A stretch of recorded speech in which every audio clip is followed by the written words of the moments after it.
Welcome, ladies and gentlemen.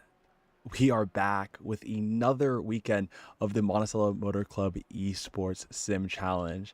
And today is a little bit of a different weekend for many reasons. First of all, hey, it's Dimitro.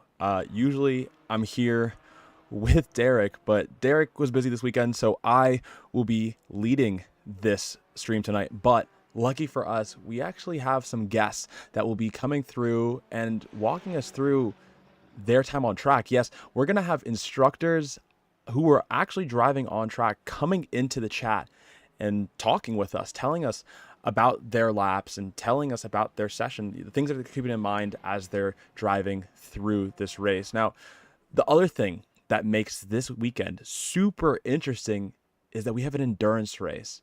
That means that over the course of the next hour and a half, one car, two drivers, and we'll see which driver combo will be the winner. So this is super exciting stuff. Hope you guys stick around for the entire time. It's going to be a long time, but believe me, there's going to be a lot to talk about and a lot to see. So right this second, as you can see, drivers are on track, underway for this open qualifying. They've been qualifying for the past 8 minutes, and we're coming up to the final minute of open qualifying, and we're starting to see everyone get into place. Right this moment, if we take a look on track, let's see what action we've got so far. Josh Green seems to be leading the top of the timing sheets right this second with a time of 1:50:51. Now, not far behind is Andrew Corapi with a time of 1:50:54. So not too far off, both choosing the Mercedes. And it seems as like there's two cars that are the preference for this weekend. The Porsche, which I would argue is unsurprising, as many members at Monticello have the Porsche themselves, and the Mercedes. We'll also see some other drivers in different cars as well. Colin Beachel is in the BMW right this second. Was watching him during practice, getting to grips with the car and getting a feel for the balance of it. And furthermore, Alex Schneider and Jason Cohen opting to choose the McLaren. Now, the McLaren in this game statistically usually has a lot of lots of straight line speed, but not as much corner speed. And with Barcelona having a lot of these long, sweeping, quick corners, we'll see if that speed in the straights is a benefit or maybe a drawback. But I would never want to discount these drivers, as you never know. There's so much talent on this grid, and there's only a matter of time before we see open qualifying come to a finish as Jason Cohen slows down and we see him coming to a stop as we start the race. Maybe. I think all the drivers are finishing up their laps right this second, just taking the opportunity to quickly finish up. As you can see, Nick Leone here in the beautiful Mercedes. Great colorway, I must say. I wonder where he got the inspiration for that one.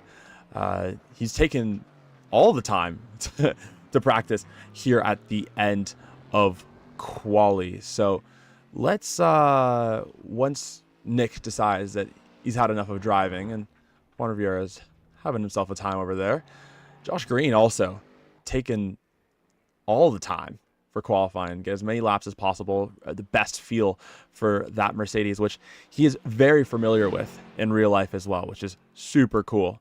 So winding down here the session, Josh pulling off to the side. Andrew Corapi was able to squeeze out a faster time. Wow. Juan Rivera still on track at the moment in time. Watch him go across start finish, and we will see. Boom, to the next session we go. So let's take a look at our grid for this session. So mind you, only one driver in the team combo was allowed to drive for quali. So in this case, Andrew Corpy does have a teammate, and now it's going to be up to them who starts and who finishes. Now this is completely up to the drivers, and this will be Some will say a strategy. Some will say a way of getting to people's heads. I'm pretty sure there's no saying who's going first when. So if they qualify, does not necessarily mean they're going to start the race. So Andrew Corpy, though, with a 150.138, starting at the front of the grid. Must have felt really good in that car, because right behind Josh Green, about 3/10 back on that time in P2. Eric Paterno in the Nürburgring Kings car, qualifying in P3. Nick Leone in Tropic Thunder Tag Team, starting in P4. Ian Barthelms with Barthelms Racing, starting P5. Colin Beachel with the Tim and Colin team, starting P6. Alex Schneider in the RRE Motorsports vehicle, starting P7. Ron Trenka, Heavy Metal, starting P8. Owen Barthelms with the Owen the Lawnscaping Company, which I'm pretty sure Trent had a little nickname. He said the lawn, he's mowing the lawn. We're mowing the lawn. That was the saying for the team. So I'm going to call it the Mow the Lawn team, starting P9. Vince Sperano with the Torque Titans, starting P10. Jason Cohen with Team Jason Cohen, starting P11. And then finally, Juan Rivera with Baby Got Track, starting P12. So very exciting stuff from the bunch. And Brian Hedian, I think we have our first guest of the evening. Hello. Brian, how's it going? Very, very good. Thank you so much for having me. Pretty excited here. It is our first Enduro, so it's a lot of moving parts. So I'm kind of getting the jitters off, making sure everything goes as planned. And then from there, I can have fun. Amazing stuff. And it's so interesting because usually you're in front of the lens. You know, we're filming you, watching you on track, potentially sometimes getting spun, but, you know, on track for the most part. But now, look at you, you're in the commentator's box. Moving on up, man. Moving on up. No, yeah, it's cool to switch up the seats every once in a while.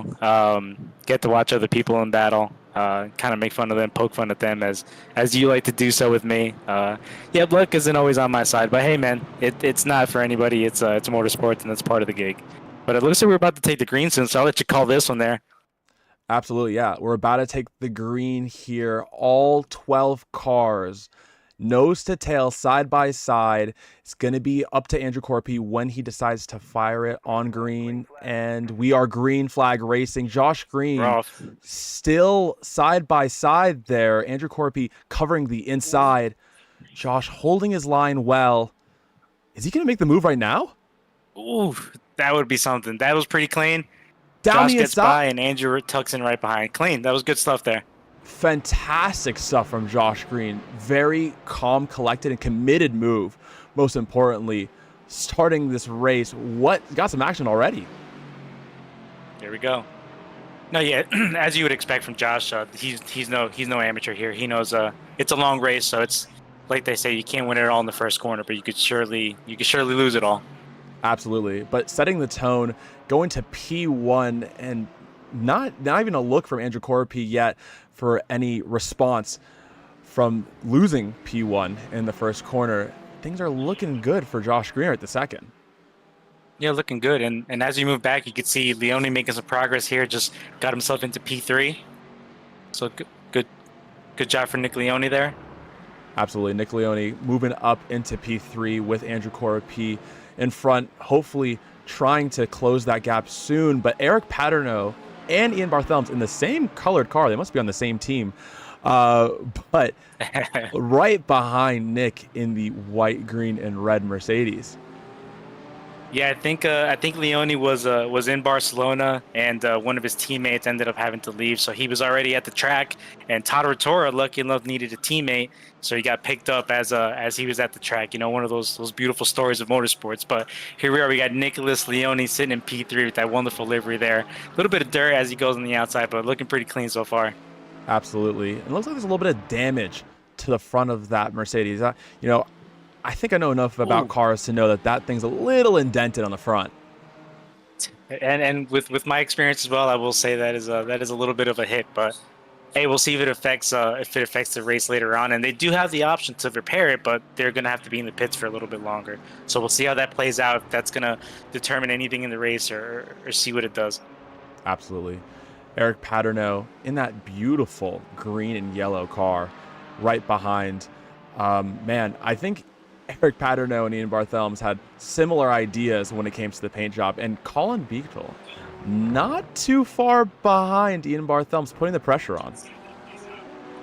Yeah, no, I like it. I actually like the car in all white. Actually, it's probably not what they wanted. They may have not gotten the trading paints loaded up, kind of like what happened with our car with myself and Ron. But something about the white that kind of pops pretty. It's pretty nice. Yeah, I was gonna say, usually when it comes to paint jobs, Brian, you're the first one to get a nice one on your car, and usually you make it nice and personalized. I was quite interested when I saw your car on the grid, and look, maybe did you guys forget to send it to the wrap shop? What happened there? Yeah, we couldn't get the wrap guy out in to Barcelona in time, so it's one of those things. We're rocking the all black here, but yeah, we'll see if we can get one on during the quick pit stop. Maybe do a quick wrap job there. Entirely understood. Yeah, maybe Colin just got the car straight from Germany, so they didn't have time to wrap it before they shipped it off. That's it, man. It still has the blue tape on the door on the door door bars. Too good. Alex Schneider, the furthest forward McLaren, running in P7, super strong laps from him. Right now he's in clean air. He was fighting with Ron a little bit before, but with this clean air, we'll see what he's able to do with it. Ooh, a little wide into the final corner. Commentary's curse there. Yeah, man. It's getting warmed up. Never ending. But unfortunately, we got an hour and a half in front of us. So we've got hopefully not too much commentators curse. That's funny. Yeah, but it's I like that he went with the McLaren. Alex is always kind of switching it up. I do like that he runs a McLaren. I do enjoy running the McLaren. But you see sometimes there's certain tracks where they're strong, other tracks where the Porsche is a little bit stronger. So we'll see what suits this track and what car really shines. But the Mercedes, I will say it's a top 3 cars right now, so they're looking pretty good. Absolutely. I completely agree with you there. I was talking about it earlier where we know that the McLaren is super fast in a straight line, but when it comes to the corners, it does struggle with a lot of understeer. And be it that this track has a lot of fast speed corners, is it going to struggle? And that's what we're going to see with Alex Schneider. We'll see over time. Look, maybe the car manages tires better than other ones, and they're able to capitalize on that. And that's something that we'll see play out over the course of this race as we go into the 5th minute of an hour and a half. Ron Trenka right behind.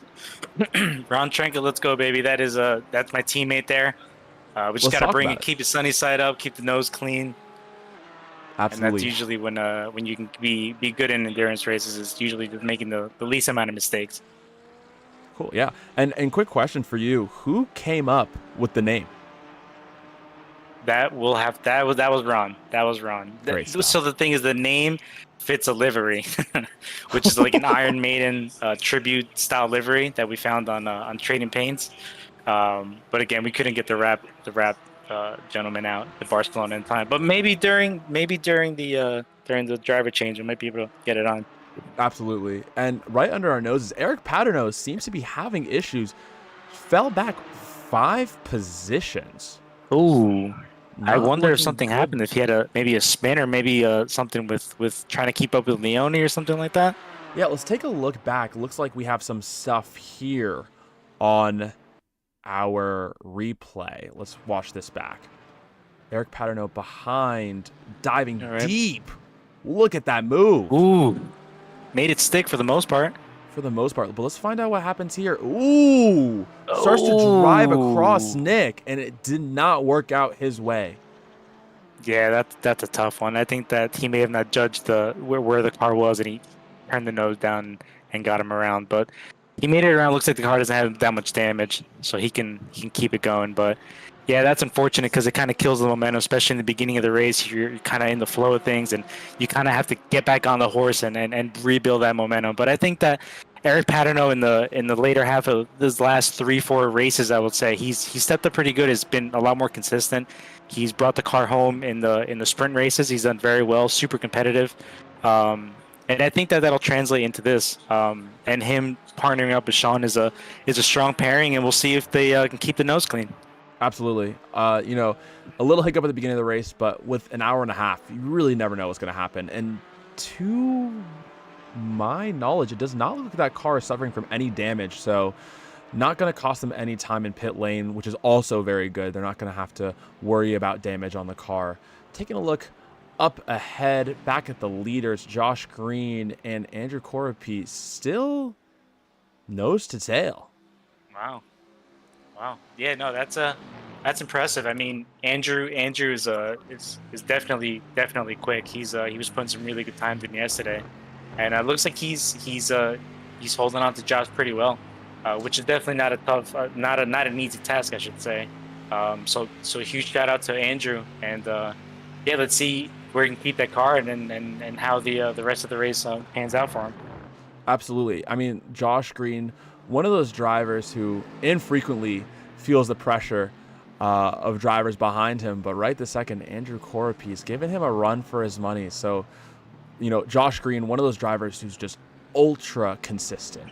You know, he's a driver that can put in a lap over and over and over again, and does not feel the pressure. And I know he's a driver that doesn't necessarily look in his mirrors, you know, quite like I do, because I'm gonna be honest, I would have put it in the wall by now, without a question. Copy that. Yeah, it's that's all. That's part of the gig. Now he's been doing it for quite a bit. This is not his first rodeo. He understands when there's pressure and what the job is and what he needs to get done. So professional in all aspects, as you referred to Josh Green. But yeah, he'll be good throughout the race. It'll be good. It'll be good to see what his teammate Rafal is going to be able to do. If he can keep the car alive, or if he can manage traffic as well during the driver stops and all that. So it'll be interesting to see that. But yeah, there's a lot of race to go on, so it will be interesting to see where how this race heads. Absolutely. I mean, both these drivers are just killing it right this second. It's just perfection. Yeah, they're pulling away pretty good from both sides. They're smart as well. Not battling is the move. That is the move. Look, one problem that Andrew might face is because he's the driver behind, he's going to be using a lot more tire to keep up. So tire deg may be a big thing for Andrew, and he may be looking to make that move sooner rather than later, such that he doesn't, pay the price for being behind Josh for so long, that aero wash, and you're using a lot more of that front end grip. What would your thought process be right now if you were Andrew? You know what? That's a tough one, because you could do one of two things. You could dial it back a little bit, right? Mm-hmm. But the moment you dial it back, you may fall out of that draft. So now you have to push equally as hard to go through the corners to make up the time that you're kind of getting by being in the draft. So it's one of those things that's a double-edged sword. But I think that Andrew, I probably would be doing the same thing. I'd be trying to drive the car as smooth as possible, trying to stay in the draft as much as I can, pop out, let the tires get a little bit of cool air, let the radiators get some nice fresh air, and then get back in tuck in behind Josh and just kind of consistently get laps in and put the laps down. So we know these Mercedes, through all of the endurance races that they've done, you can run these pretty hard consistently, and they're magnificent cars. Absolutely. I mean, if we look at the timing right now, Andrew's really dialing back that gap. The last lap, he dialed it back to 0.3. So you see, if we look at the trend right here on the right-hand side, that gap is slowly decreasing. But I think for someone like Josh, he's not trying to overdo it. Once you start overdoing it, you're going to start making mistakes, overdriving the car, and that's not something you want to do. But at the same time, you don't want to open up the door for the possible overtake. Exactly. No, this is what's good about the endurance races, that a lot of the members, I mean, some of our members do races all the time and they do endurance races and they're pretty used to this, but our setup has usually been sprint races. So if you're used to just doing 2 20-minute sprint races, you'll never feel what the tire is once you get past that 20-minute marker, 30 minutes, 35. And if you get out of that window, what ends up happening is you kind of have to dial it back for the next lap or so, because it's easy to get out of the window and completely kill your tire, and that's just a bad moment, because like you said earlier, this is a track where you really want that front end, right? You're changing directions pretty quickly. high speed corners. So you want to make sure that that front end is working as much as possible. So that's why it's one of those things that you want to attack early and you want to be aggressive, but too much too soon can make it very, very a little more difficult, towards the later half of the stint, I should say. So that's one of the Absolutely. things that I'm going to have in mind for my stint is, trying not to overdrive the car because I tend to on iRacing especially is to overdrive the corners a little bit too much and attack too much. I gotta try to dial back a little bit and think about the tire throughout the entirety of the stint. Absolutely. And one really cool thing that we have for this weekend is actual driver inputs. If you look at the bottom right hand side of our screen right here, we can actually see Josh Green's current driver inputs as he drives through each of the corners. Oh, I love it. And it's really interesting to see how Is that a throttle smooth his hands trace as well? are. That is actually the wheel trace. So that's how much. Okay. Copy this. Yeah, so Okay. it's the tailback of the wheel trace. But Copy that. you're Okay. able just to see how smooth he is with those Yep. inputs. It's quite a bizarre thing. I talk about it all the time in all the previous races, but being able to see the trace itself and see it be so smooth, it's something that you can only look at in awe. Yeah, I mean, I feel like if you were to look at my chest, oh, Oh, Andrew makes a move, takes a peek on the inside, and actually gets it. A little bit of bumping, but he makes it through. Josh gets him right back, though. I like ooh, that. that was an aggressive move from Andrew. I mean, we were talking about it before.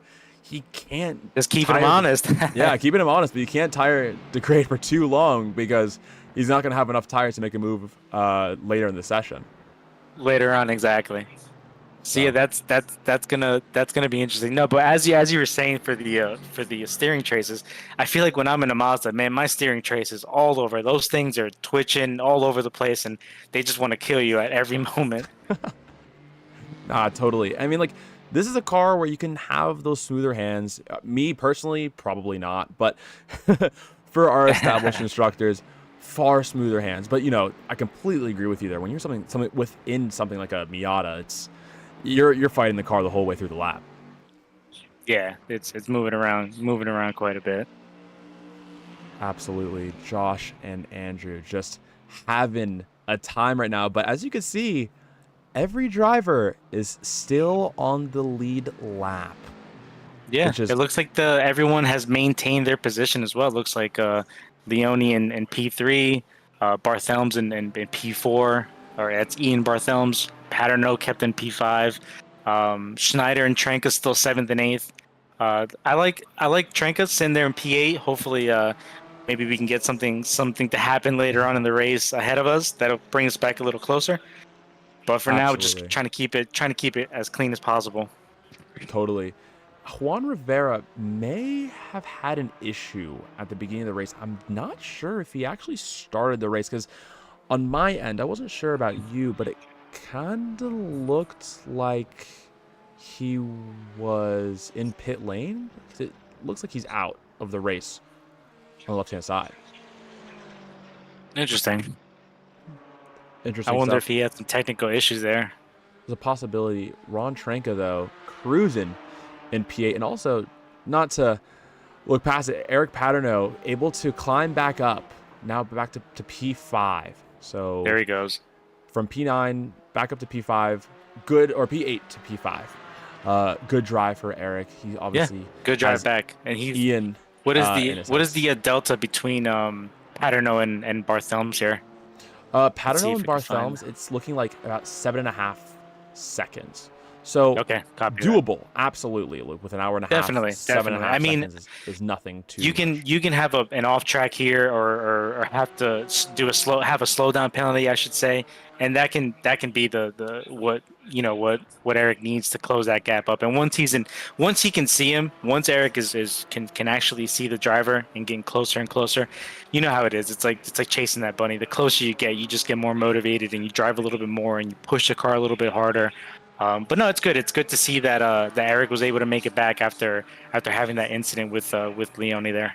Absolutely. And you can see here on the battle box, Eric Paterno down 2 spots from where he started in this race, but you can slowly see he's etching at Ian Barthelm's time. If we look at the last lap, Eric Paterno's time was a 151.15, and Ian Barthelm's was a 151.82. So if anyone is in the Barthelme's house right now, you might want to tell Ian to put a little more pace in it because Eric is not too far behind. Eric is coming.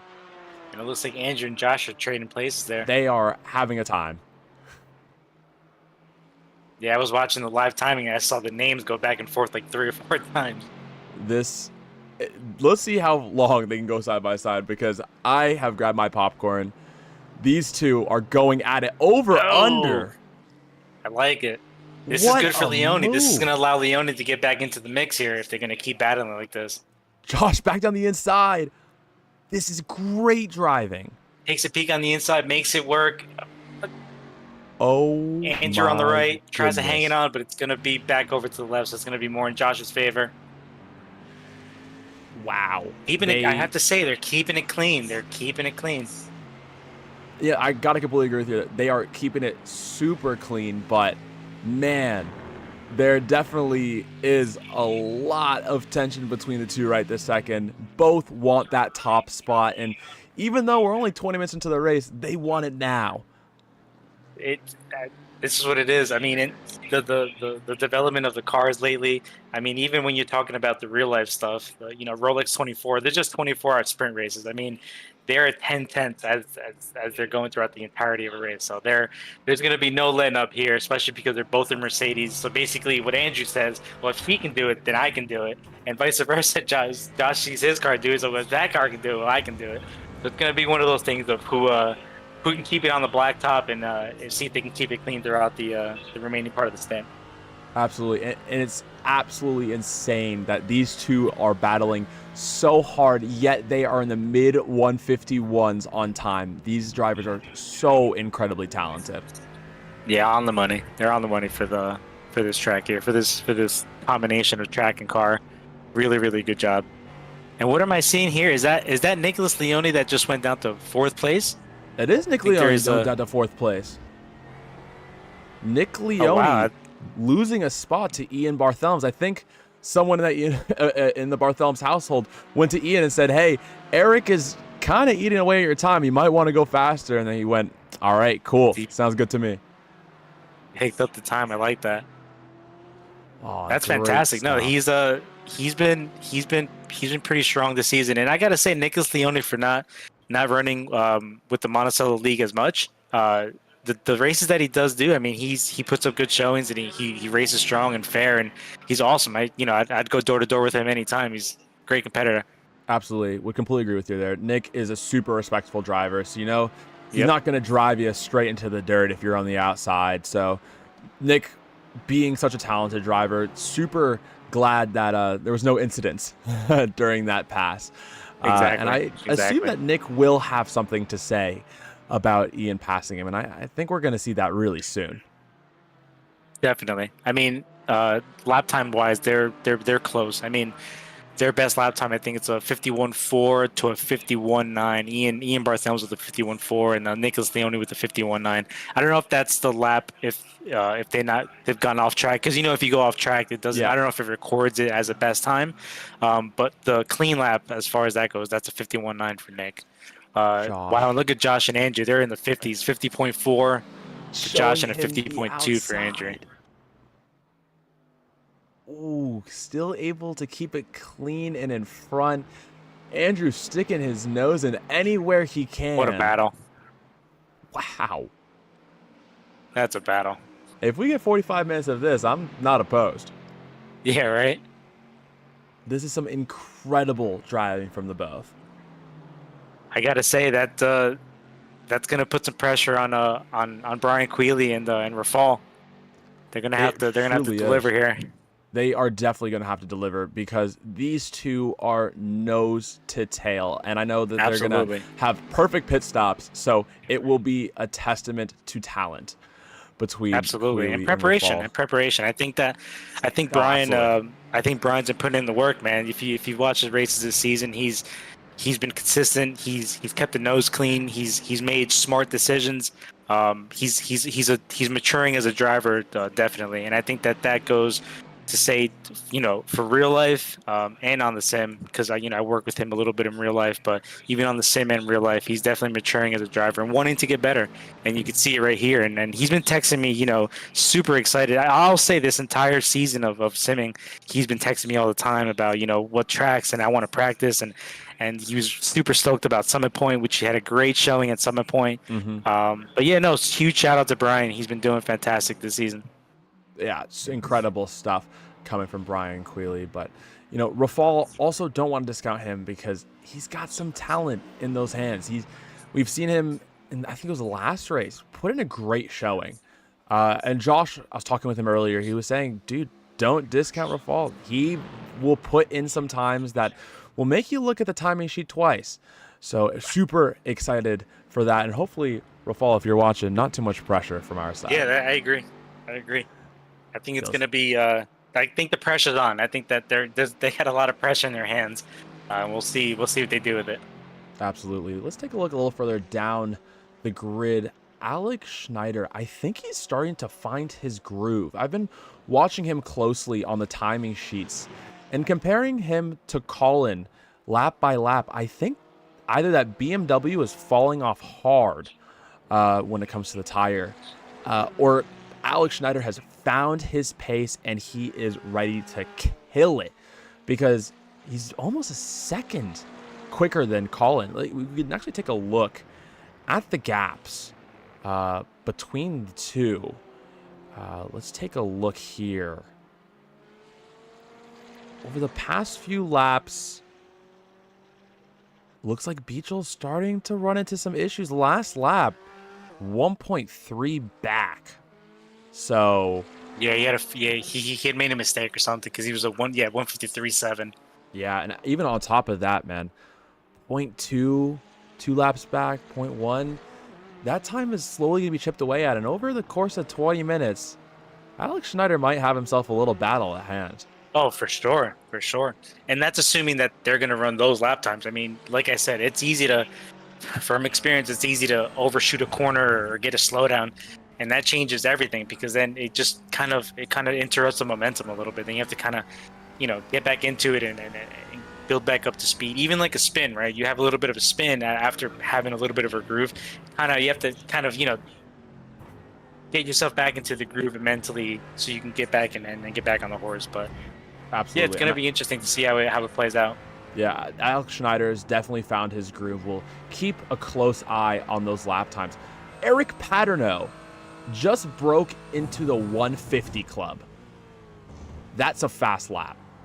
150.9. That is faster than everyone but Andrew Coropi and Josh Green. He is not messing around. Yeah, he's here for business, man. He was I believe he may have hit the 50s yesterday for practice. I think. I'm not 100% sure, but I think he was in the 50s.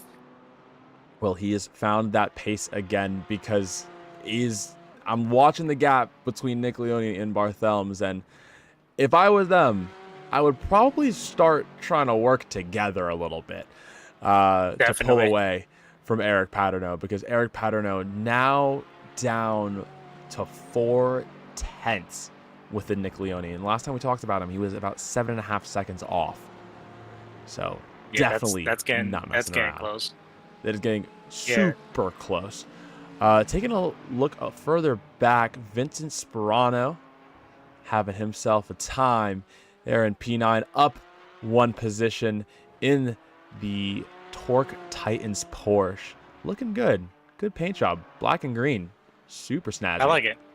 It's clean. I like it too. And Owen it's something Barthelms, about that color, Oh, that black and green is super nice. It's a good color combo. But I would also argue that Owen Barthelms, gray, sort of a gray, white, blue car. That blue is perfect. That is nice. And that's very Owen. Very Owen. Yeah, it's clean. Very. It's not too much. It's exactly what it needs to be. I like that. It's just right. It's perfect. And I gotta say, remember who Owen Barthelms' teammate is. Just want to put that out there. I'll let the viewers guess who that may be, because I am putting it out there. We've got a few. We've also got Sperano and his teammate. It's actually, he's making his in our Esports Sim racing. It's Brad Perez. Ooh, So they Brad do. Perez is a yep. Brad Perez is known to be a go karter spec Miata racer. Transitioned his way into the world of oval racing. So he is a what we call a NASCAR driver, but fantastic behind the wheel. And this is his first event that he's going to be doing with us. So that's gonna be cool to see his debut here, and see what they can do. But no, it's gonna be interesting because originally what we wanted to do is we wanted to have all of the coaches go out at the same time and then the members go out, but because there was more members than there were coaches for this pro-am, what we did was anybody can go at any time. So some cars that have pace early because they have maybe a stronger driver or whatever the case may be, for the second half of that race it can completely change. So that's what's exciting about endurance racing, is that there is that second driver and there is that variable. There's so many things that can happen when you're nervous trying to go into the pits, as you're trying to hit the pit limiter and you forget to hit it, and all of a sudden now you have a stop and go, and that changes the entire the scenario of the race. So it's going to be interesting to see how it all plays out, and again, I think the team that makes the least amount of mistakes is the team that is going to be successful. Absolutely. Jason Cohen, is he in pit lane? Does something happen to him? Jason Cohen. A look back. Jason Cohen drove the car into pit lane. Taking a look here. Driving it through. Speed up the camera a little bit. Did he have himself an issue? Doesn't Possibly. seem like it. Super early in the race. Too early to pit, I assume. Is he back on track by chance? No, I don't see him. I think he... Not on track. That's odd. We'll have to get some intel there to understand. Yeah, we got to see what happened with that, but... Taking a look, Ron Tranka still having himself a time. I gotta say, doesn't look all black. It doesn't look bad all black. My apologies. Like, no, I mean, it's stealthy, it's cool, but it's definitely not what we had in mind. But look, if we think about it, right? No graphics, no possible friction points. That thing is as smooth as a fish. So exactly. That is true. If you think about it like that, that is a fair statement. Just want to put it out there, just in case. Let's take a look at Eric Paterno. We'll see how his progression is going, because I'm pretty sure he is very close. Yep, look at that. They are within draft distance. Eric Paterno is on a mission. Yeah, Paterno he's found his groove, and he's, like I said, the moment he could see the cars, that's it. He could taste blood, and he's going for it. Absolutely. And as I said, Nick Leone not losing Ian Barthelms here, keeping it pretty close, within 1.5 seconds, and still narrowly within draft. Maybe not. Probably that mischief didn't help him, but Nick, we're not going to talk about that one. Josh Green and Andrew Corpy just had a swap of position. Oh, okay. What a move! Ooh, and right back, Josh Green. Ooh, can you get him with the over-under? Oh, a little contact there.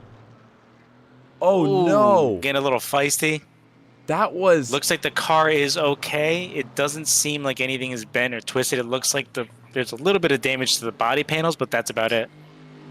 Oh, my goodness. That was some aggressive racing, I would say, for the two. I mean, you saw Josh with that immediate response, dive into the inside and made the corner perfectly. Not sure how. And just had himself a little bit of contact with Andrew Corpy there. I would not going to jump to conclusions about who didn't leave enough space where, but yeah, we'll have to go back to the video on that one, to the replay, to get a better look. But that was it looked like they were getting after a little bit. They were getting a little bored, right? And they were like, time for some action. But knowing Josh Green, he's gonna channel that energy, and you'll start seeing some pretty quick laps from this point on. I know Josh, as you know very well, he's gonna use it as fuel. Absolutely. Josh is not the kind of driver you want behind you, and especially not the kind of driver you want to accidentally make contact with and then have him behind you, because he will mean business. Yeah, for sure. for sure. Yeah, I'm excited to see this. I'm very excited to see this. Eric Paterno Yeah, within looks striking like the distance. car is no damage, so that's important. Oh, super important, exactly. And it will make a real quick pass off to Rafal still. But Eric Paterno within a second here of Nick Leone. So let's watch this closely. This is going to be good. This is going to This be looks a like the great beginning of the race again. Absolutely. And Ian's going to want Nick and Eric to battle as much as possible because the more that they battle, the slower their times are going to be and the more of an opportunity he's going to have to drive away from Eric before the driver swap. So Eric Paterno, I know for a fact he has his eyes on Nick Leone. He's pushing. Yeah, he's pushing as much as it takes. There's what 30 minutes into the race. They've got another 15 to 20 minutes left of fuel, maybe 20 minutes left of fuel. So he's gonna be pushing it, all it's got right now. Absolutely. And under braking, that Porsche is something else. It just tracks Nick down. I mean, look, that Mercedes is a good overall car. It's got some great balance as a whole. But man, oh man, he's getting close. But he's coming. Yeah, the Porsches are really good on the brakes. Off the corner, it seems like the Mercedes has good, grunt coming off the corner. But on the braking, you could see Paterno how he just closes up that gap. Absolutely. Eric Paterno really finding any bit of pace he can to pass Nick. I think we might see a pass here going down, start, finish straight. 5/10, maybe. It's close. Oh, this is a Good time for a run move. off the corner. Good run off the corner here. He's probably gonna introduce a move here. Nick Leone makes the car big, elbows out, but kind of lets it happen. Honestly, this is probably the smart thing to do here. Absolutely not. If you don't have the pace, oof. But trying to do the over under, it looks like Eric Paterno missed his braking point. Yep, went a little deep, missed a spot, and Nick gets it right back. And now he's got to work back up. And now those tires got a little bit over temperature, so now he's going to start losing a little bit of grip here. Absolutely. Ian Barthelms is really benefiting from all of this. He's watching this in his mirror. It's like, thank God. Keep having your fun back there because I will just go drive away. Josh Green is... The gap has grown between Andrew Corapi and Josh to up to 1.1 I wonder if there's anything wrong with that car, honestly. I'm thinking the same thing here. I mean, I thought the left rear, it may have knocked the toe off or may have taken the wheel out of alignment. It's always hard to tell when you're watching the video, but I thought the left rear had... it's hard to tell. It looks a little more cambered than it should if we're comparing it off of the right rear. But it's a hard one to tell. Yeah, you can see the bumper knocked, but that shouldn't really change too much. I mean, again, unless he knocked the alignment off a little bit or knocked the toe off in the rear. Yeah, that's what I'm trying to think. I mean, if we were looking at the times here, Josh is in the toe-ish, and he's not really benefiting that much, it doesn't seem. So, not to jump to conclusions too quickly, but we'll keep jumping around. It could be that Josh was using up the tire a little bit too much too early, as well. Yeah, but we'll see how it plays out. At the end of the day, if they can keep it relatively close, it really comes down to what the second half of the race is. Because as of right now, unless somebody makes a mistake or something crazy happens, they're going to stay within 1 to 2 seconds of one another. So it really comes down to the little things, like the drivers change and the little the preparation is really the important thing here. So we'll see how they can get that done, and if they can make that clean. And like I said, the team that keeps that stuff clean is usually the one that is successful, that can do the overall everything correct. No, absolutely. I completely agree with you there. And that is just something that we'll have to see over time. Eric Paterno is right behind Nick Leone. Oh, it's this is this is getting good. This is exactly the position that Eric, well, not exactly the position he wanted to be in, but after the incident, coming back and being able to get his not his revenge, but his gotcha, and there it Yeah, is. for sure. Got by him, nice and clean, In the smooth same transition. corner, Yeah, right. To add insult to injury. but able to make it stick this time around. So Eric Paterno moving into P4 with Ian Barthelms on his plates now. We'll see. Will Ian have the pace to keep him behind? We'll see. We'll see. I mean, he's lap time wise, he's been pretty consistent. I mean, he's held the pressure pretty well, but we'll see if once Eric gets a little closer, what ends up happening. Because I know Ian's another driver that's always elbows out and great to race with. I race with him all the time and his brother, but they're not easy to get by.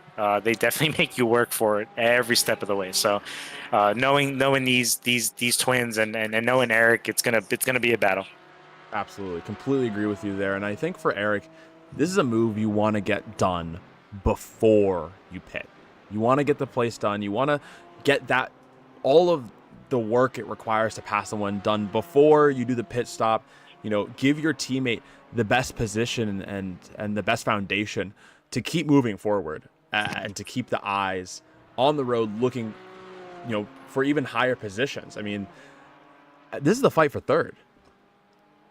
Yeah, this is for a podium spot here. So this is the one where you see that position and that's the one you want. That's the one you're going for.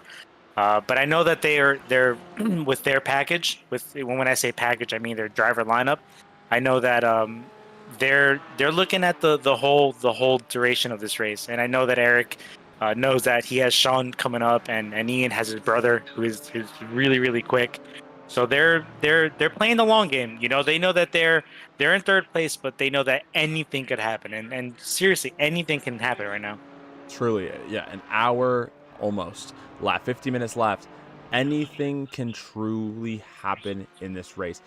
I'm watching Andrew Coropi's times, and I can't really believe my eyes. 150.31. That is 100th off of his best time on lap 21. Yeah, he's working.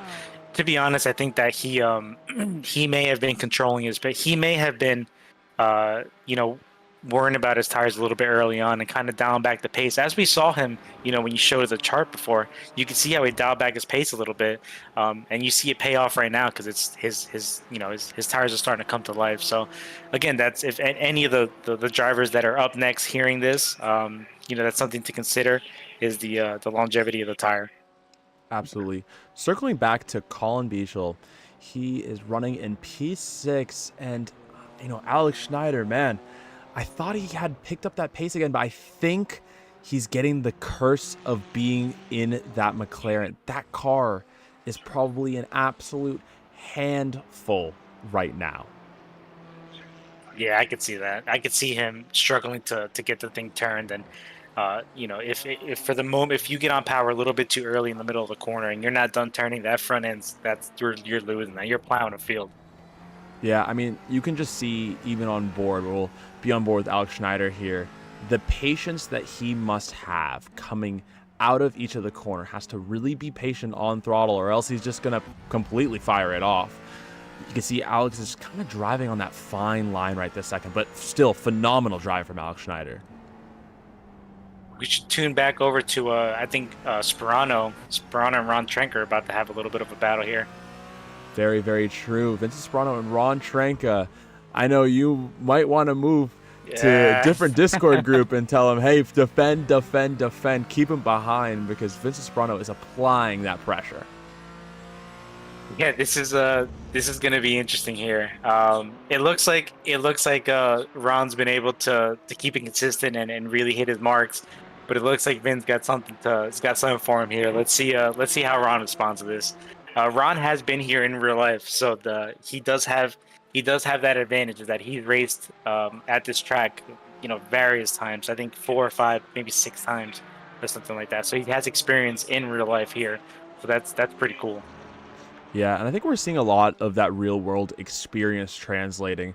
He's super familiar and super comfortable with all of the lines of the track. Oh, Vincent Sperano caught out by, I think, was that just on his own? Was there contact? I can't tell. Yeah, we got to get a replay of that. I was looking down for a second and I just saw a spin. Let's take a look at the nose cam of Vincent Sperano's car.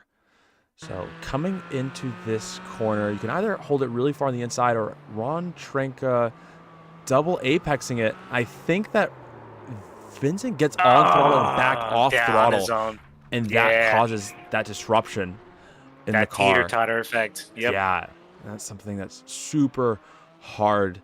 Once it goes, it goes. As simple as that. Especially in the middle of the corner like that, when you commit the power and you have to snap off, all the weight goes to the front end, and that rear end's coming around. Yeah, it's one of those things. It's just not much you can do. As soon as that weight transfer just hits really hard, it just won't stop. Exactly. But Ron Trenka, it's tough to catch him. Yeah, but Ron Trenka able to keep that position, and I think you're probably kind of happy about that. I'm okay with that.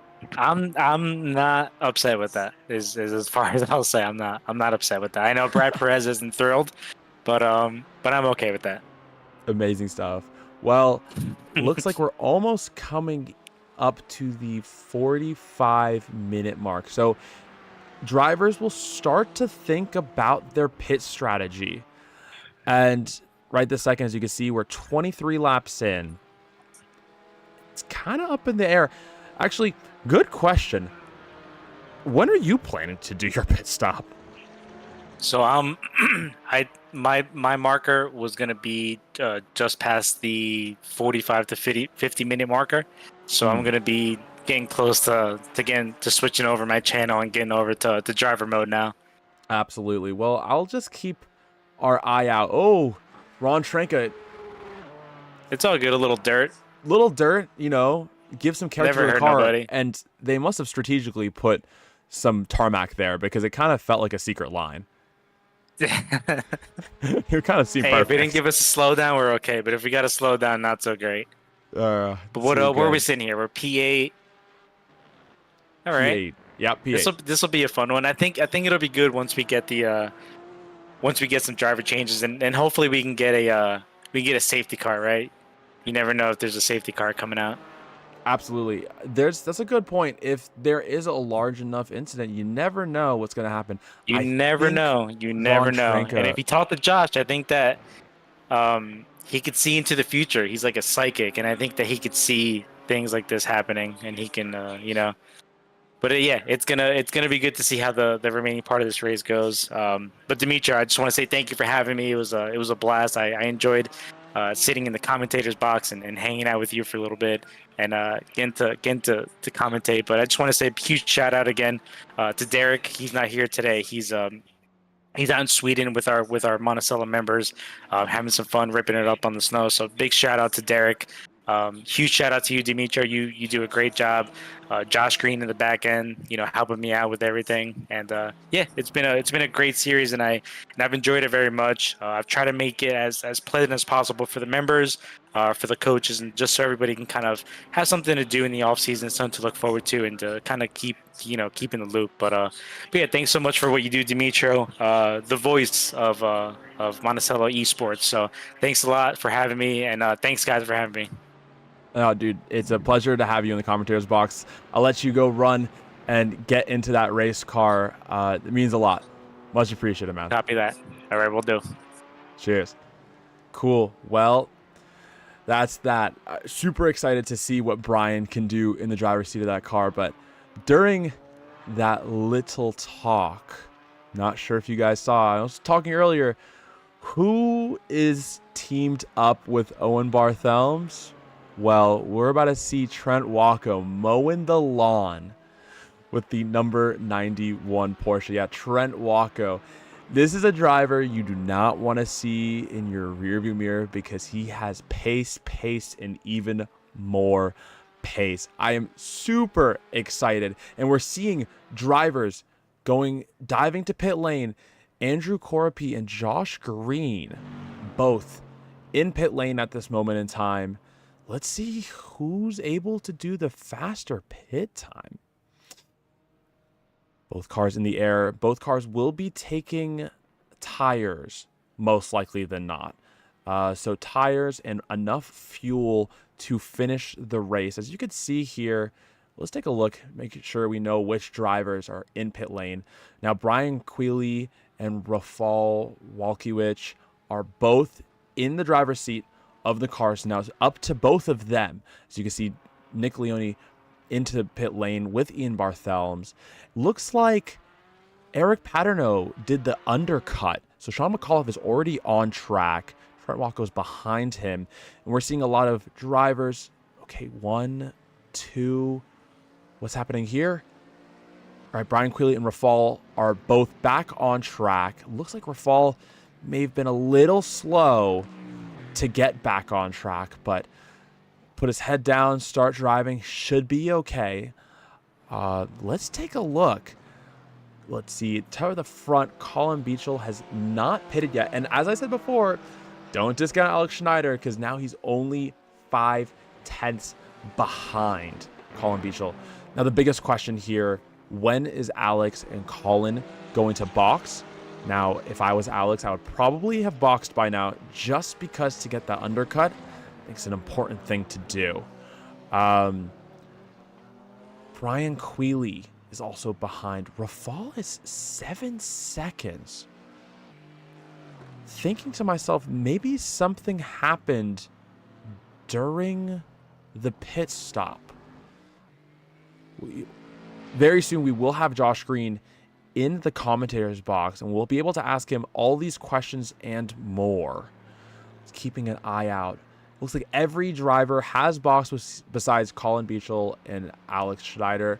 So the immediate times on track, you can see Brian Quealy is at the front of this grid. Rafal in second. Paul Barthelms taking P3. And Sean McAuliffe taking P4. Is Colin? Oh, here we go. They both have boxed together. I'm just watching my data screen, trying to make sure that every driver is boxing at some point. And we want to make sure that we know when these pit stops happen. I want to take a look. Will Colin be able to pull a really quick pit stop and keep his place? Or maybe Alex Schneider has the pace in him and he's able to quickly, look at that. Both of their pit boxes are back to back, able to get a quicker pit stop and get out of pit early, essentially. Tim Church and Alex Schneider still in the car. Alex needs to pull himself out of the car so he can let the second driver in. Brian Quealy, Rafal is second. And now you're starting to see the actual timing board set into place with everyone having done their pit stops. Sean McAuliffe in that P4 position, so right behind Paul Barthelms. But Paul Barthelms able to build a gap. And as I said before, Alex Schneider able to get the quicker pit stop. So exiting pits before Tim Church. Tim Church still sitting in pit lane, but the car's not getting any tires. So are they stuck with fuel? There's a possibility that they're stuck with fuel. Trent Walko about to come across the start-finish line to start lap 26 for the number 91 car, starting the journey back through the field. I mean, as we know, Trent Walko, incredibly talented driver. If you have the opportunity to work with him and just watch him drive, let alone be coached by him, it's something else. But loving seeing Trent Walko's time. He is setting the fastest times on the track at this moment in time, a 1:59.1. Looking up the field, Brian Quealy is leading the pack with a 1:55.34 in the last lap. Maybe had a problem on that last lap simply because I'm pretty sure he was putting some pretty quick laps before that. Rafal Walkiewicz It looks like he may have had an issue as well. On my screen, it looks like he's had an incident of some sort. Let's take a look at what happened here. Seems pretty calm and collected here. Oh. Gets onto the brakes a little hard. Spins the car a bit. Gets out of the way to ensure that it doesn't get into an incident of some sort, because that will add a lot more time than just taking the step back. But thinking that Paul Barthelmes is able to capitalize on that little spin that Rafal had, and Brian Quealy is probably driving with a clear mind and with clean air. Let's watch this move from Paul Barthelmes. Oh, Josh Green is in the chat, ladies and gentlemen. Yes, our second guest is Josh Green. Welcome. What's up? How's it going? Doing good, man. Having the time of our life. How about you? You were just in the car. Yeah, that was an experience for sure. Yeah, we were watching it closely. We saw some contact. Let's watch this happen real quick. Oh, my God. That was a bit much. Rafal using all the track and a little bit more, and also a bit of... Is that Paul in the car there? That's Paul, yeah. That's Paul. Yep, Paul... Hey, you got fenders for a reason, right? I mean, come on now. Yes, that's a good point. I think... All goes for dive. What There's a dive. Yep, oh, that is solid. Contact. That was... Yep. That was an optimistic move. That was an optimistic move from Paul. It was, but... Sean McAuliffe taken aback by the fact that there's a spun car that is also a mirror of his own car on the apex of that corner. On the empath of that corner. Empath. He's the empath of that corner. Yes, Josh. Thank you. He is. So, Josh. Man, so what? We got a lot of questions. I mean, look, I don't want to get anyone in trouble. That's not my... It was fun. I think if he had passed me cleanly and I was behind him, I would have easily hung with him and we would have had a race to the end. But after the amount of contact that I sustained, the steering wheel was not pointing the direction you'd hope it'd be pointing when you went straight, which made it a little bit harder to keep up. Which was unfortunate. I think I would have been able to hang with him. But yeah, it was a really fun race up until then. I always enjoy like having the pressure on defending a bunch. But yeah, I wasn't a huge fan of how it ended. I think if it were real life, there would probably be a penalty of some sort associated, but this is iRacing, and that's life. I was going to say, it's a little bit of a Jose Mourinho kind of comment, if you know what I'm talking about. But we'll keep moving forward. Josh, wait, I actually don't know what you're talking about. Back it up. You know Jose Mourinho? I do know who he is. I don't know what you're talking about. Have you ever seen the clip where it's like, if I speak... Oh, yeah. Trying to be diplomatic about it. Yes. I don't want to get anyone in trouble. And look, I think he tried to lift off and let me back by, and then, like, didn't. Like, I watched the replay back. He did give it a big lift, and then just kind of kept going. And with my damage, I had no real... Either way. It was fun. It was a good time. Appreciate how good it was for how long it was. I don't think often in an endurance race you get to have the pressure on for that long, so yeah, it was a lot of fun. And yeah, kudos to Andrew. He was super, super quick. No, absolutely. I am hoping that a Trent Walko appears in his mirrors quite soon. Yeah, I was very excited when Trent got in that car, because I knew we were all in for a treat. I mean, Trent is putting in fast lap after fast lap after fast lap. But let's take a look back. When is he not? When is he not? Like, let's be real. It's a good point. When is he not? But can we just talk a little bit about this program here? A stout program, been around for a long time. We all know Owen Barthelmes, love him. I'll see him at the club. What you may not have known is that outside of his normal business, he also has a landscaping business called Owen the Lawn Landscaping Services. And Trent is actually the, I don't know, mower? Something. The mower? He works. He stays mowing. He works for the landscaping services. Drives the truck around or something. Oh, he must. They must get the landscaping done really quickly, or they actually get to their destinations really quickly. Yes. You landscaping, questionable.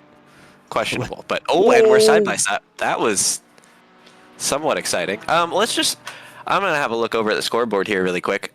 Trent, even with that bobble there in the final corner today, 50.7. He is currently catching the leader at a rate of 3 and a bit seconds a lap. A bit is a technical term. Good. by these standards, he is absolutely not going to catch him. with 100% certainty, it's not going to happen. Wow, Josh using his degree, or his pursuit for his degree, to the fullest. Ladies and gentlemen, you heard it here first. The Josh Green math. Unless we see a backwards Brian Quealy, it's not happening, unfortunately. Ladies and gents, it is not happening. Well, okay. Yeah, I know. I just was doing the math on my calculator right this second. That doesn't really add up, unfortunately. But lucky for us, there are more battles to be had. Paul Barthelmess and Sean McAuliffe, they're having themselves a time. And both cars are also pointing forward, which is great. Josh, any comments here? Sorry, I'm trying to make my SDK look pretty. Understandable. That's what I'm here for. You want to watch any of the action on track? You want to talk about any of these drivers? Anything that's top of mind right this second? Well, why don't we jump to the thing that you're already watching with Paul and Sean? I'm quite not really jumping anywhere, by the way. We're not jumping. No, we're just having a current look. So 0.6 of a gap. Down the field, we see a much bigger gap between all the other cars right now. So this is really the main focus. The pace between these two is solid, but it still doesn't look quite solid enough to catch the leader. That gap is up to 24 seconds. Yeah, it should be quite interesting. Like, it seems like consistency-wise, they're not necessarily nailing the laps as consistently as their other drivers who are in the cars, but the lap times, when they get them right, are enough to close that gap up. So if they maybe work together, get their heads together, and they start running some consistent 51s, mid-51s, 52s, that we've seen them run already, and they're 2 seconds or so a lap quicker, 10, 15 laps, and they'll be to the bumper of a Mercedes ahead of them. Absolutely. And if somebody in this chat is in the Barthelmess residence, you might want to go tell Paul that. I don't think it's Sean. Like, at the end of the day, Paul's the leader. Like, the pace is set there. But, I mean, it does seem like that gap is fairly stable at around 0.6, grows a little bit, shrinks a little bit. But neither of them seem massively under pressure. So, absolutely. Hey, can we jump down to that car in P10? My boy Tim on board? Heck yeah. We got Tim from what was formerly Detail and now from the shop. Absolute legend. In a BMW, the only BMW in the field, which I'm partial towards them, as is Monticello Motor Club. I mean, look at that thing. Look at the kidney grills. Do we love them? Do we hate them? Who's to say? They look great. Yeah. Some people think that. For sure. Anyways. I do like the livery. I know it's just white, but the white on silver wheels is actually making me quite happy. No, I feel good about it. It's but yeah. First time for having Colin on board as well, right? So we have Tim and Colin. Colin from our off-road circuit, which all of you have seen, all of you know about, which is very cool, for lack of a better word. And it's quite cool to see them racing. They are 1 lap down? No, they're on the lead lap. Oh, they're on the lead lap. Okay, so they're on the lead lap, but very close. The gaps. It's Brian Quealy. The leader is about 10 or so seconds behind them, which is fine. They're going to get on it. Does also have to now deal with lap traffic, which might help. Change. Could help. Maybe. All right. So I I might disappear for a second. Might send Tim a little DM there. Hop in the chat with Tim. Give him some quick driver coaching. What if we just give him a little bit of Tim help into this No, chat? that's not fair. All right, that's a good not point. fair. It's a good point. Wow, that was definitely a way to make your suspension fail. All right, so jumping back to a Trent Walco, Trenton 50.6, consistently in those mid 50-point-something ranges. Why don't we hop on board with them? Oh, we're trying to take a look at we're gonna start judging. We're trying to take a look. We're trying to see gyro, gyro, take or do you want to go full cockpit? No, this is good right here. No. Let's go back to the gyro. The gyro is a bit more cinematic, right? More realistic. What I'll do here is I'll actually turn off the dashboard and turn on the driver inputs so we can see how smooth his hands are. We were actually talking about how smooth your hands were earlier, and I'm not talking Vaseline. Whoa. Pause? We won't talk about that. Have you ever watched, what's the Lenny? You know what I'm talking about? No.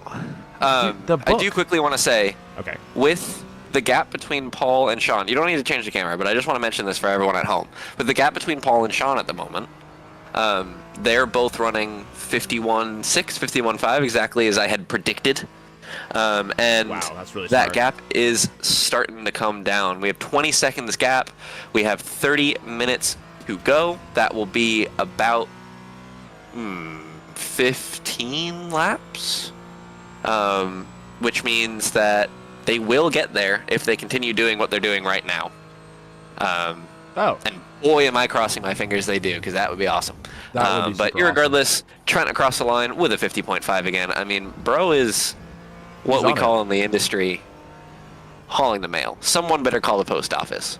Maybe Because he's this mowing guy, the lawn. this guy is. Someone better call Owen the Lawn Landscaping Services, because this guy is mowing. This guy He is is on his definitely mower. mowing. Yeah, I it's had quite to switch impressive. up. Go. Trent's hands are A, very smooth, and B, if there's someone off in front of a Trent. Smoke.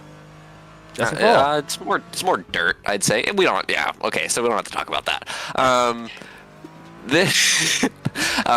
So one thing that's quite interesting. I don't know if anyone. Well, no one would know this, but so me and Trent often are on the sim together, and Trent and I are like very comparable in pace, and we're usually quite quick, which is awesome. And we have a lot of fun, like mostly just doing hot lap battles and also battling on track. And we'll look at data together, and there are key differences that are always different, despite the fact that we always do the same lap time. And one of them is always steering input. So Trent always uses like 15 degrees less steering than I ever do, for whatever reason. I don't know. Maybe he's magic. He gets the car to turn with less steering. I always use more. We do the same lap time, but he always manages to just like use a tiny bit less steering. We're a bit different on the brakes, which is probably comes from a bit of our different backgrounds and what we've driven. But last lap there, 2.8 seconds the gap came down between the leader and P2. Absolutely. I also did find the reference for what I was talking about of Mice and Men. Josh, you ever watch Of Mice or read Of Mice and Men? No, that doesn't sound like English to me. You've never. Okay. Well, I guess your education system failed you, even though we went to the same one. Fair. I mean, Fair. yep. No, for sure. Tim McChurch looks as though he may have been lapped. Hey, this is a race for position right now. What are you doing, bro? Get back on there. Get back. Get back. Get back. Revolves backwards. Oh. All right, I'm gonna get off of that. Tim McChurch. Sorry, Josh, go. No, don't stop laughing. You're good. It's fine. Hey, if we don't laugh, we cry, right? That's one way to think about it. Well, Brian Tim Quealy didn't get behind lapped. Tim McChurch. No, he hasn't. Brian Quealy's still behind him. He is, yeah. And that gap isn't closing massively. That curb usage was, oh boy, that was fast. I think he's more of Fast a in a way that's tester. somewhat less optimal. Fast as in too fast on the way into a corner. Funnily enough, for those of you who don't follow motorsports very closely, you can go too fast. There is a circumstance in which you are moving at a rate that is more than you'd prefer to be going, especially in the first, let's say, half of a corner. If you get to the apex going too fast, well, most of the time you won't get to the apex. But if would you look at Tim. that? What a come guy! on, don't be nice. It's just your boss. Come on. Exactly. Just your boss. Drive him to the dirt. No, that's quite funny. I can't say that there's this sort of circumstance is something that happens quite often. Actually, that's a lie. This is probably something that happens all the time in like sports car racing, because team owners are driving cars all the time. Well, usually you're not. You're right. Nope. Good point. Looking back, Paul Barthelmes, Sean McAuliffe. Yeah, that gap is staying around 1.7, 1.8. They are making up time, though. Oh yeah, no, that gap is down to 15 seconds now. That she might go. 16 seconds. She might go. She might go. It'd be interesting to see if both of them get there or not. Trent is, 56 seconds behind. So that might not go. It might not. You think that might not go? You never know. Should I call a competition yellow right now? That would be hilarious. This is, that would be unfair. I can't do that. That'd be terrible. Unfair, but that would be unfair because Trent is in the car. If no instructors were in the cars, I would do it. Oh. The more you know, the more you know. Yeah. So why don't we, Brad Perret? Oh, actually, why don't we hop on board Sean? We can do a little bit of analysis between a Sean and a Paul. Could you hop on that gyro cam again? Could you hit me with that real quick? Oh, we're on the gyro. Don't you worry about it. We are. All right, so first things first, you paid for the whole track, you gotta use the whole track. Right there, he did not use the whole track, which is fine. It happens. We see us accelerating down that front straightaway, absolutely moving. Interesting it's saying we have 8 gears, because we definitely have 6, and that's it. Onto the brakes into 1, down to 4th, down to 3rd, 2nd, 3rd gear.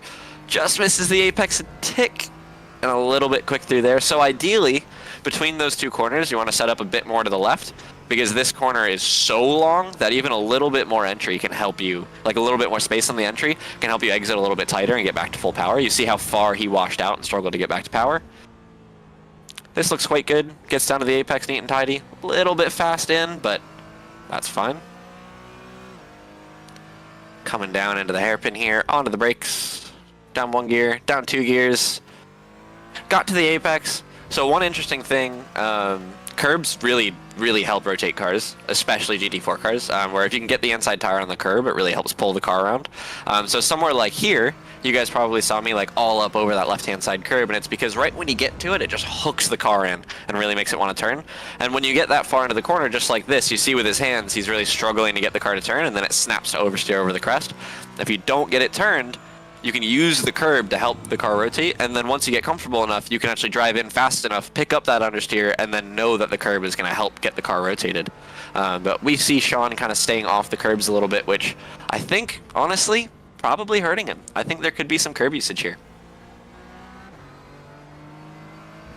Dimitro, anything to add? Or is he gone? Oh, no, I was listening to your beautiful analysis. Thanks, I appreciate that. At least last 2 corners are funky. Like, super uncomfortable. I think, yeah, the 3rd or 4th gear there is questionable, right? So generally the rule of thumb is if you have to upshift before you get to the exit curb, you should be in a higher gear, right? So like he grabbed 3rd and then had to go back to 4th before he got to the exit curb, so it shouldn't really help much. But one fun issue with the Porsche is it doesn't make any torque at all. So when you're not in the rev range, it doesn't do much of that going forward thing that you really want it to do. Which isn't an issue in the BMW, mind you. It is an issue in the Mercedes. So that's why in the Porsche it can be kind of annoying to drive, in that you often have to like click down an extra gear just to get it to start working. But you know, who's to say? We did just see Brian Quealy dip into that 152's range for the first time in this session. Did a 52.9, so that gap only came down by 1.6 that last time. It's gonna be close. With 20 minutes to go, it's gonna be close. I don't know. I really don't know. Yeah, 10 minutes or so? Yeah, it's gonna be close. So I will say that I still have my thing open, my iRacing open, and I have the little bar that tells you if, like, you know, you're getting off tracks, you're getting contacts, and that, I mean, it's ticking up at a rate that's alarming. I did just see a car contact 1X, and I don't know who he's racing with at the moment, but oh, the car looks maybe not as good as it has. Should Yeah, you know, you can hop on board with them. We'll just have a look. Why don't you do a little replay? Let's see if we can catch the action. Okay. There's a lot of going off track and coming back on track. Here we are. Oh. Into the back of him. Yeah, so yeah. That's unfortunate. That's almost even more unfortunate. Oh, Brian Quealy crashed. Brian Quealy just crashed. Wait, Brian Quealy crashed. Ladies and gentlemen, Brian Quealy oh. Wait. No. That is so sad. Starts to lose the rear. Is it a full spin? He catches it, he gets up on the curb while he's still losing it, and just loses it into the inside wall. Oh, that's yeah, that's full unfortunate. lose. That is super unfortunate. The car may not car, be straight. it's about a good foot shorter than it was, which, you know, short wheelbase cars are sought after. You're onto something. Like, people, maybe, okay, so let's take a step back here. We're saying this was by mistake. Maybe this was a strategy call here. Maybe this was Andrew being like, it seems like you're struggling to get the car to turn. Let's shorten that wheelbase up. Nose her into a wall. Because he hit it pretty square. In fairness, he got into it pretty square. I mean, he's still driving fine right this second. Though it does seem like Tim wants to get around and unlap himself. We'll see if Yeah, Brian which Clear is- lets him do that. Is a little. I wouldn't. Oh boy, Oh that was my exciting. god, that was about to be a BMW ad. It's quite enjoyable to BMW ad is amazing. It's enjoyable to watch Tim. I don't think. I mean, he's driving that car like a BMW should be driven, which is never absolutely. straight and always sideways, which is great. Which is great. I mean, there's an apex there.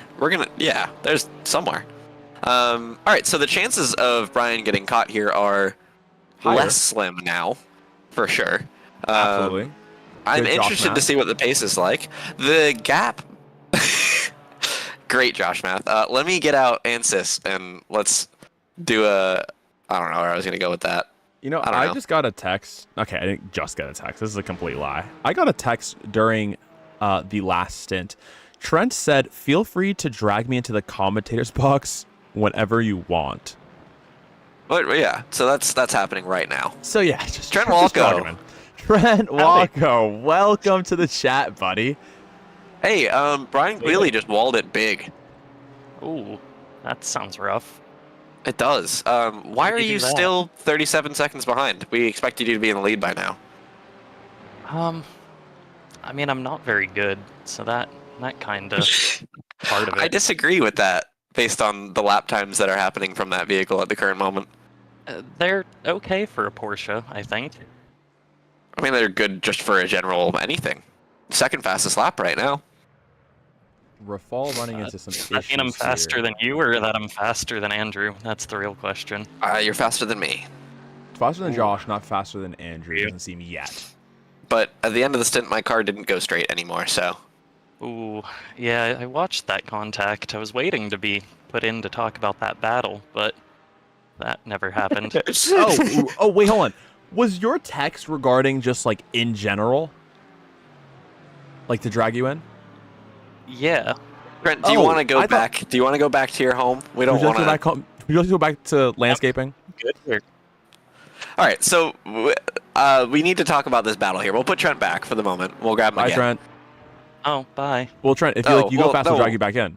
Okay, irregardless, we'll leave Trent in here. He can experience this. So we've got a battle for the lead. Let's focus in on this here. First, Oh, sorry. Okay. Yeah. Wait, the Demetrio, lead. come on now. Oh, wait, that is Yes. the lead. I thought Tim McCurk was there. I was not really paying Right. attention.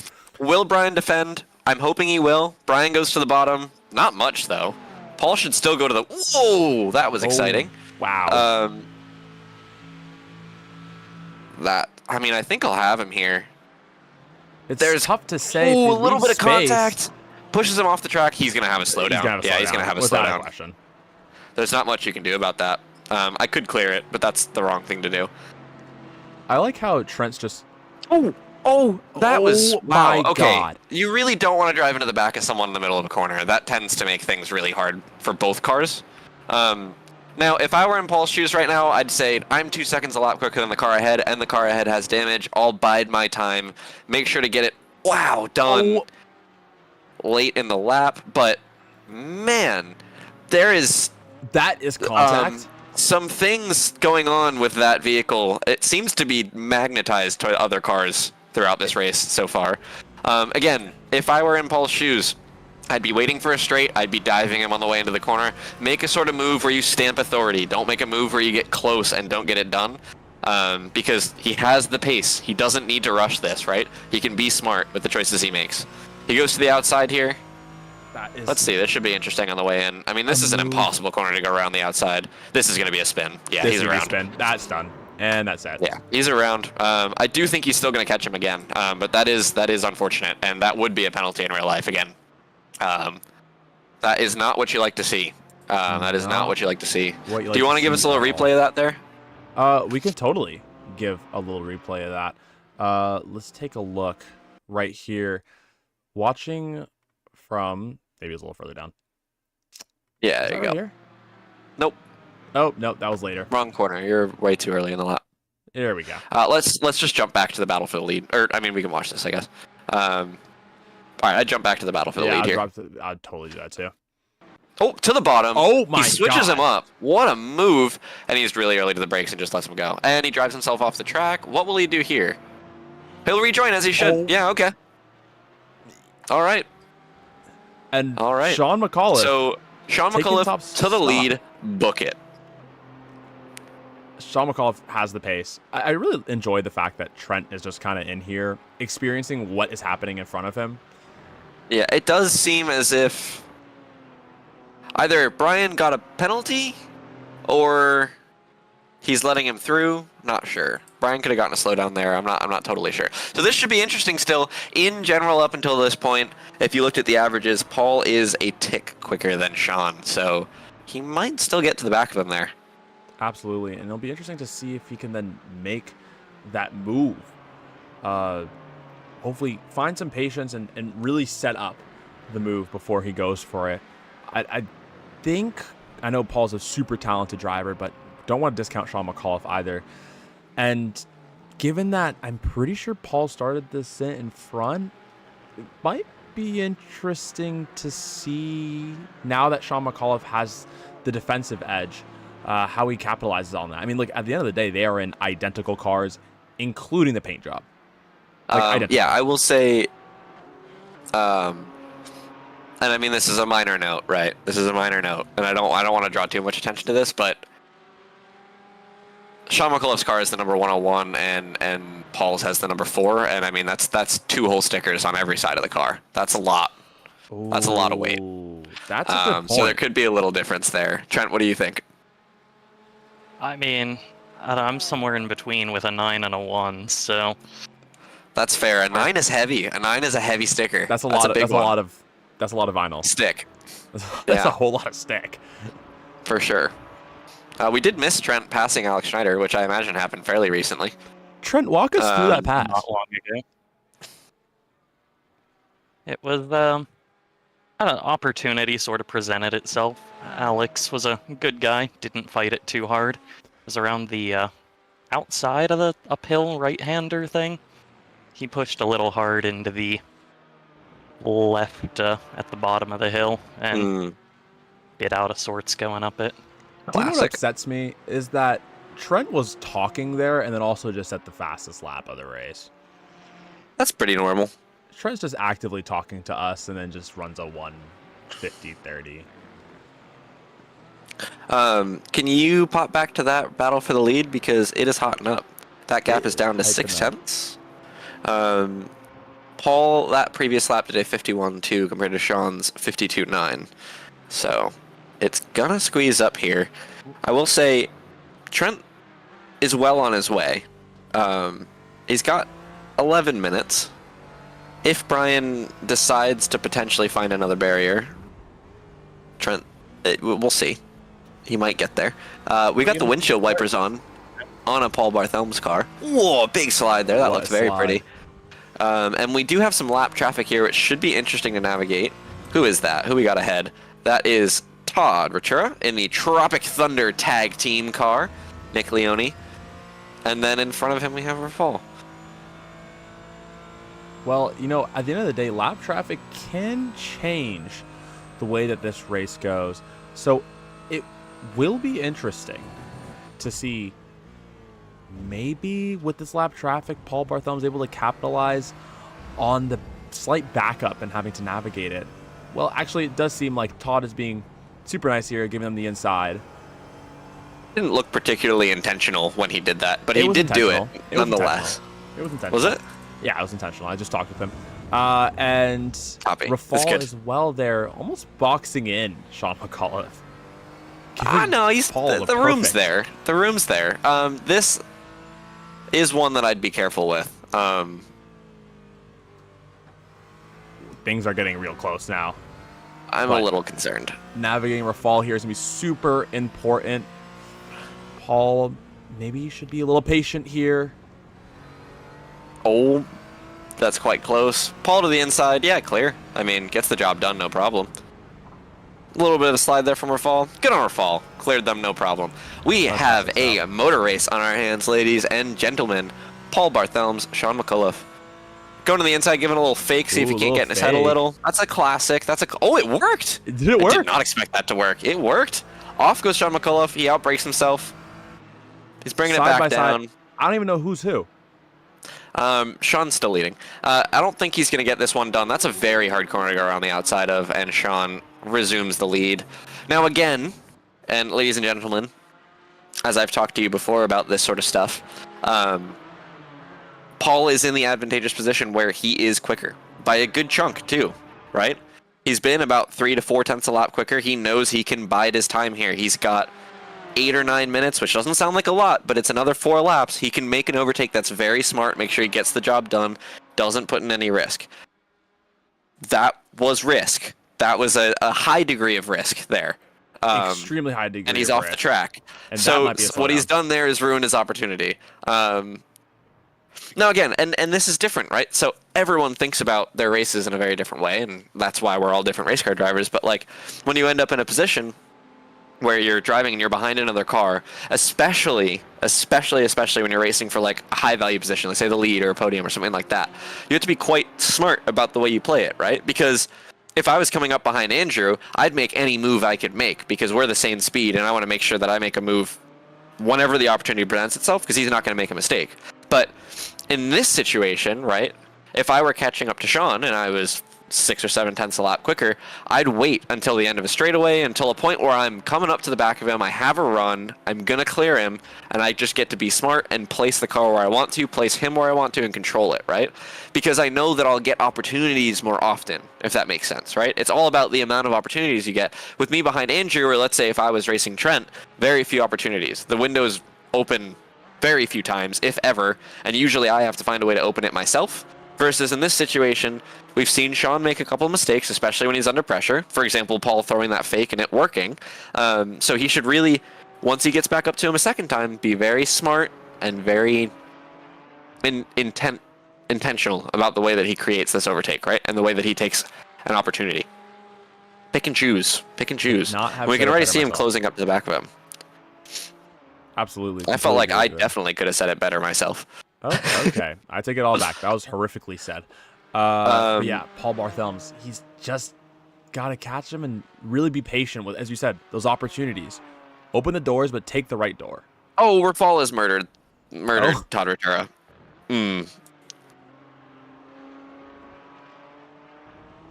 Suboptimal there. Trent, how are you running these times right now? What do you mean? I wish I knew. Trent's built different. We've known that. Trent? Trent is hauling said male. The aforementioned male. Maybe as has previously been the stated. Lawnmower.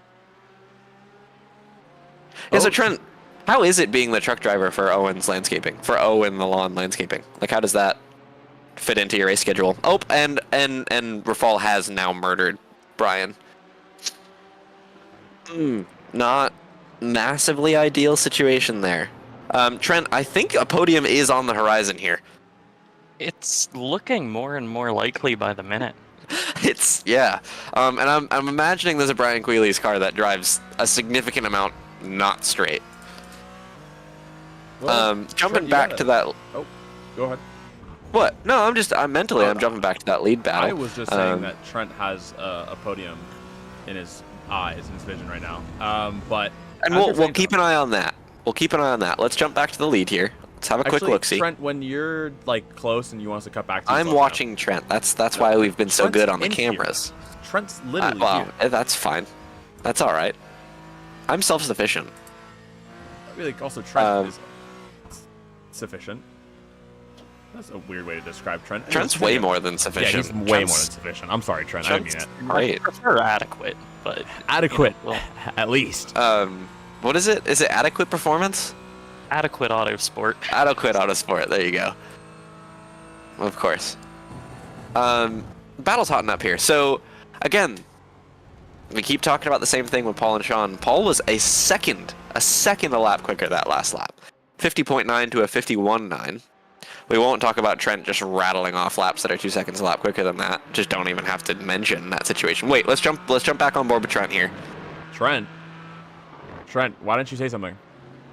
He doesn't want to because he's secretive about these things. He's mysterious. To the left-hand side, this is going to be a move if he gets this one done. Trent, talk us through your move. Trent, talk us through your move. I'm dying so much. It's phenomenal. It's exciting. Yeah.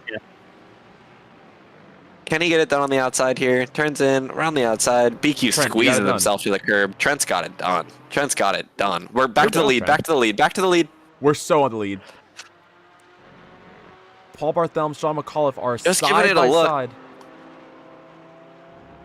Paul Barthelme's able to make the move in that time. Yeah, the job is done. Well, we'll circle back to that, but let's keep an eye Ooh, here. and Will Sean McAuliffe big go for dive. the move? Oh, narrowly missed I think him. that's it. I think he's just signed his death certificate there. He is I mean, he's still P2. not going to get... Well, yes, for the win, I mean. I don't think he's going to get back to the back of Paul. Paul has had the pace this whole evening, and Paul is going to drive away here. I am fairly convinced that that is such. Let's take a look at So this in pass, the because sibling battle, how's Paul's pace been compared to Ian's? Ian was quicker. Ooh, so they Well, actually, started just kidding. No. Paul's last lap there was quite good. No, Paul was quicker. It's close, dude. Like, it is. as always is with them. I'd say across a stint at this point, Ian's stint was quicker, but also Paul was doing a lot more dealing with other people. Paul did do the fastest lap of them too at a 50.9, but it did have an off track. let's take a look at that Solid pass. either They were way. just side by side. They must have gotten close to each other going into the left-hand hairpin. Yeah, look at that. Sean McAuliffe John missed his misses the braking zone. apex. Yeah, too late on the way in. Misses the Able to apex. capitalize on that and basically made the move by the exit. And see, exactly what I was saying, right? Make a move in a place where the opportunity presents itself. Be smart. Be intentional. And job done, right? At that point, job done. He's not coming back on the outside of the... Okay, well, he did look. But that is, as we say, the classic Sean McAuliffe. He's going to show you a nose. If he has the opportunity, he's going to show you a nose. We know this. Absolutely. Actually, can we circle back to Brian Hedian? Because he was here earlier. And I want to give him a massive shout out because he was so nice. You know, he said nice things about me, about you, about Trent, about Who's you? everyone. Me? Huh? Oh, wow. That's All of not us. usual. Okay. But Brian currently cruising P6, able to make up 2 places during his stint. So honestly, he's cruising. Great Good. result Up from him. up to P6. Unfortunately, it looks like 6 is the best he'll have, as the leader at the moment, or the car ahead, is 1 minute and 1 second. And honestly, ahead of him. massive shout out to Alex Schneider, driving the race by himself, I think. But hey, Shouldn't be. P5, up 2 places. Was he driving it? He's driving on his own? I think Yeah, so. he Ironmanned it. He did. Who else Ironman was it. supposed to be in the car with him? Yeah. I don't. Fair enough. But he's Ironmanning it. We are on what should be the final lap of the race, I imagine, no? Ooh. Alex Schneider is using his high beams. I would And be too. Rafal gives him the place. Beautiful stuff. He Brian does. Cleely still on track. What? Is it the last lap? It's the white flag. It's the white flag. Let's White jump on board with the leader here. Let's jump on board with Absolutely. Paul. Watch him do a little bit of celebratory finishing the lap. I mean, we could argue that Paul Barthelme and Sean McAuliffe are in like the same team, multi-car team. Does seem They're like the it. same. Dimitri, you are still in a replay at the moment. Am I still in replay? I'm so in replay. This is actually what's happening, guys. To the lead. All that's happened between now and then in that little spot is Paul's just pulled away a tick more. 51.3 to a 52.1. I mean, it's the pace we've seen from him all evening. Like, he's been on it. He's been consistently on it. That 51.3 to 51.5 range has been his home. And look, that was enough to get him to the back of a BQ, and that was enough to get him to the lead. Now, I do feel for a BQ. I think that was quite sad. I do think that there would have been a real strong chance that he would have kept the lead. It would have been close, especially with his pace getting better. But now with the car that he currently has, he's doing 56s, which I can't say I'm surprised about. I mean, that thing looks rough. It looks rough. Absolutely. And coming around the last 2 corners, Paul Barthelme's, ladies and gentlemen, will be our winner Gentlemen. for our... Thanks, He Alex. comes to the bottom to the pit wall for everyone to wave and see him, except there are no real people there, but everyone's waving, and it's amazing. Look at the people in the crowd. There's so many people. Woo! Good job. All right. Cool. The loop tackle design, Paul Barthelme's Racing wins at Barcelona. Historic. Barcelona.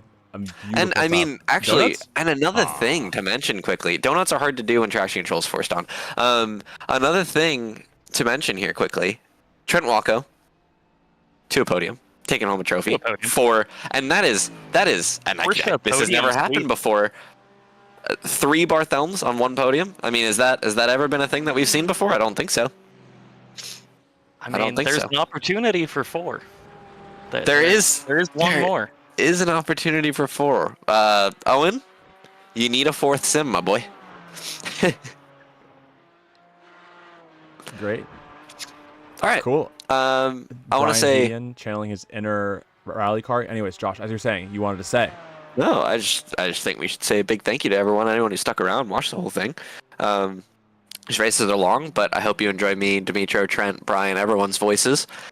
We did miss out on a Derek, but I mean, come on. We love you, Derek, but I think this is pretty good. Look, I mean, you got to do with what you got, right? And I mean, this is what we got. So Really? I do like that black came in with the white cage. That's quite cool. That is really cool. Big congrats to our boy Trent Congrats. and Owen, and then another congrats to Sean and Eric Paterno, and then the biggest of those 3 congrats to a Paul and an Ian for Absolutely. creating the Barthelms Racing. That really should have been Barthelms Bros Racing. That's a big missed opportunity in hindsight. Yeah. It really is. The first winners of the Monticello Motor Club Esports Endurance Challenge. Absolutely. This is some amazing racing. We got to see some amazing racing from you, Josh, from you, Trent, and all the drivers that were on track today. Shout out to Brian as well, as we're still watching him. He's still putting in laps. The race is so beyond done. But as you said before, Josh, the Barthelms twins of Barthelms Racing take the top spot for tonight. They are the first and only winners of the endurance race, or the endurance race series, I guess. Which, like, Josh, would you consider this a different series? Does this count to the actual? This won't. This No, won't. these are separate points. There will be an endurance champion, but So, they yeah, are separate the points. endurance race series first winners. So great to see that. But luckily for us, this isn't the only one of the season. We've got a second one, and I cannot remember where it was. Josh, where's it going to be? That is a thing I should know off the top of my head. Well, Give me it's a quick. somewhere. Give me Trent, do you know? like 13 seconds. Trent, Working just on guess a track. The Road Atlanta GT3. Oh, would you look at that in GT3 cars? Fancy. GT3. Oh yeah. Cool. That is Well, later in the season. We've got another 3 rounds before we see that one. exciting stuff. Well, taking a look at our results, as you can see, Barthelms Racing killing it, top of the race results. The Nürburgring Kings coming in P2 with Sean McAuliffe and Eric Paterno. Owen, the Lawn Landscaping Services with Trent. Trent, do you want to say something? Just shout out to Owen. Kept the car clean the whole time. Good pit in, and yeah, we got out and didn't have a whole lot of work to do. Just clean laps, and we made it to a podium. So Yeah, time. I mean, phenomenal driving from the both of you. Able to drive the car to a podium is incredible, and 6 places up from where you guys initially started is even better. The BQ Associates rounding out to P4. Unfortunate crash there for Brian Quealy, but amazing pace from both drivers in that duo. Heavy metal. So that is Ron Tranka and Brian Hedian in P6. The Torque